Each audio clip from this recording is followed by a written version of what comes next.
I want the audience to feel a new cause for their heart. I am poet with a cause, and I am eradicating racism from our world, bringing to the table people to freely discuss and eradicate racism. Hearts move to practice, to action, to love one another. I have learned that if you want to know what a black man feels or woman, you must ask the black man or woman. We are today in the dialogue. Let us welcome Mr. Lomax.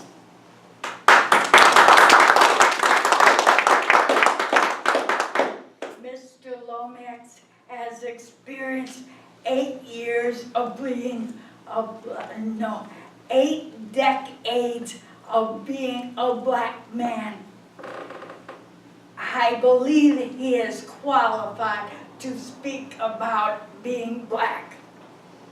In fact, they say that you must do something 10,000 times to be an expert. Mr. Lomax has been black for over 30,000 days. I believe that makes him an expert, don't you?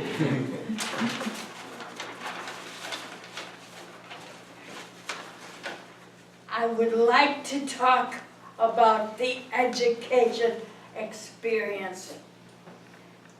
There have been a deep-rooted subliminal concept that black people don't have the capacity for learning that white people do.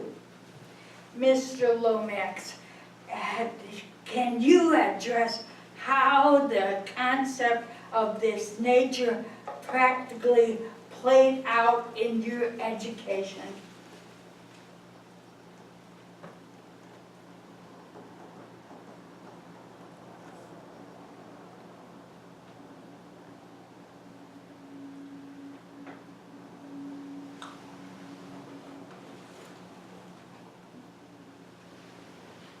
Charles Dickens, in his biography, saw his sister going to a school of music, and he was forced to live in the trashiness of London. And he hated every moment that his sister was being educated, and he was not being educated, he felt. But as the authors have shown, that while his sister went to be educated in music, he went to become educated in the streets. It was those fundamental things that he learned in the street that brought to him this rare brilliance to explain the Industrial Revolution and the punishment that the younger sets and the population do. My years as being a black man with credentials, is this.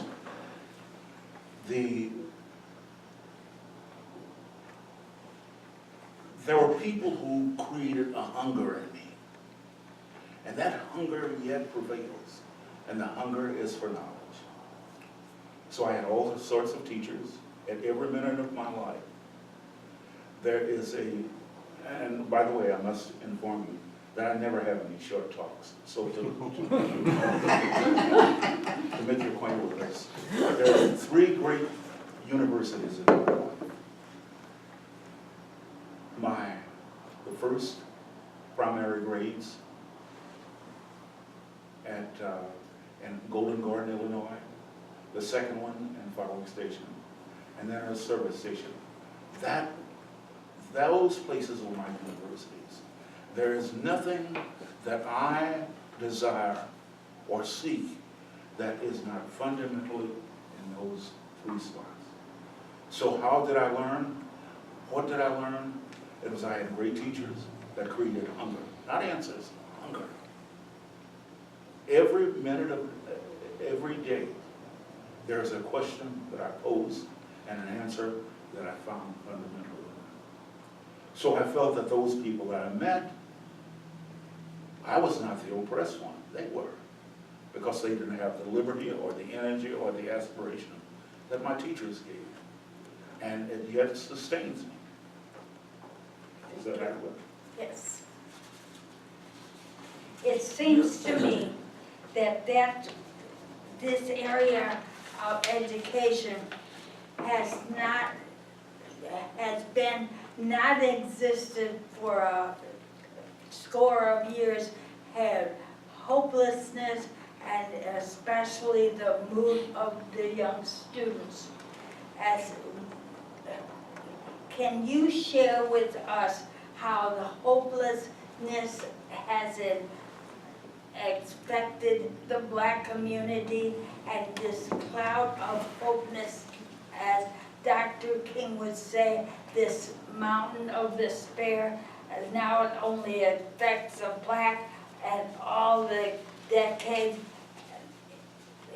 of the white person? That's a good question.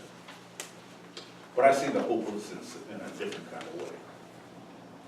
And the hopelessness exists among us all. And the hopelessness resides in us, for one reason. We do not talk to each other.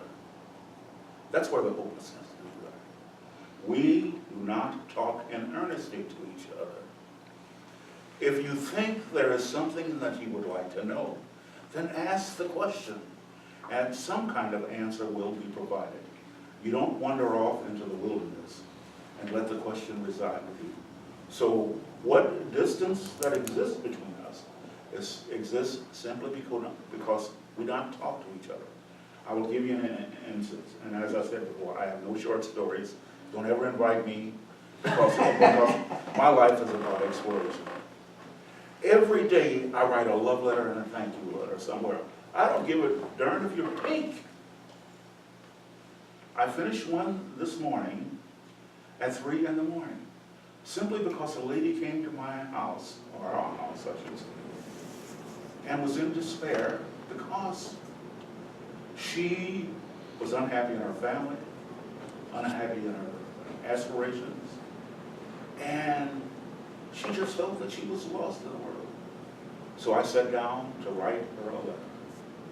That letter writing aspiration or inspiration came from those grade schools because my teachers used to write me notes. So it is an imperative with me, and if I talk to you, when I leave here, every one of you will be writing a love letter somewhere because I'm going to see to it. That's my commitment to the universe. It's not a religion. It's my commitment to the universe.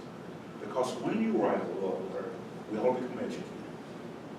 Because you share something with someone and they share something with you. So that is my aspiration, to change the world. That's what my education is about. Thank you, Les. From this mountain of despair, then how do we, Black or white or any color, go to that place that Dr. King spoke of, that one day we all stand at the mountaintop looking at all the colors of God's creation and blend it in with everything else. I want to share all the colors with you, Les. How did you choose the colors, Lord? Green grass and trees, black and yellow bumblebees, pale blue skies, deep blue rivers, oceans, and streams, colors blending so beautifully. And as the sun sinks into the sea, once against blue, colors chosen by you. Brown tree trunks, golden wheat and corn, wild flowers you adorn with majestic crowns of every color. How did you choose the colors, Lord? The colors of our skin. White for me and black for him. It seems those are the only colors everyone would protest. Not the splendors of fall, not the spectrum in a raindrop. When will mankind stop and look around, see the sky and see the ground, see all the different colors, and just let the colors of skin blend in with everything else?